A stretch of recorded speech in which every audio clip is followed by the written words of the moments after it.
దక్షిణాసియా ప్రాంతంలో నమోదవుతున్న పిల్లల క్యాన్సర్ కేసుల్లో దాదాపు 10 కేసులు భారత్లోనే ఉంటున్నాయని అంచనాలు చెప్తున్నాయి. ఈ సంఖ్య వింటే ఆందోళన కలగడం సహజమే. కానీ దీని వెనక ఉన్న అసలు కారణం ఏంటో ఇవాళ మనం తెలుసుకుందాం.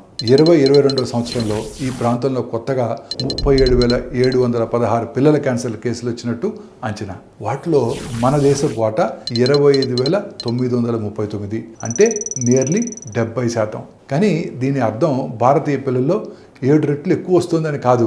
భారతదేశంలో ప్రపంచంలోనే అత్యధిక పిల్లల జనాభా ఉంది. ఆసుపత్రులు, నిపుణులు, పరీక్షా సౌకర్యాలు మెరుగ్గా ఉండడం వల్ల ఎక్కువ మంది పిల్లలకు నిర్ధారణ అవుతుంది. నిజానికి జనాభా పరిమాణం చూసినట్టయితే శ్రీలంక, పాకిస్తాన్లో కూడా క్యాన్సర్ రేట్ ఎక్కువగానే ఉంది. కాబట్టి ఈ సంఖ్య భయం కలిగించకూడదు. కానీ ఈ సంఖ్య తక్షణ చర్యలు తీసుకోవాల్సిన అవసరాన్ని స్పష్టంగా చెప్తోంది. దక్షిణాసియా అంతటా కూడా పిల్లల క్యాన్సర్ను ముందుగానే గుర్తించడం, క్యాన్సర్ కేసుల నమోదు వ్యవస్థలను మెరుగుపరచడం, పిల్లలకు కావాల్సిన ప్రత్యేక చికిత్సను అందరికీ అందుబాటులో తీసుకురావటం ఇప్పుడు ఎంతో అవసరం.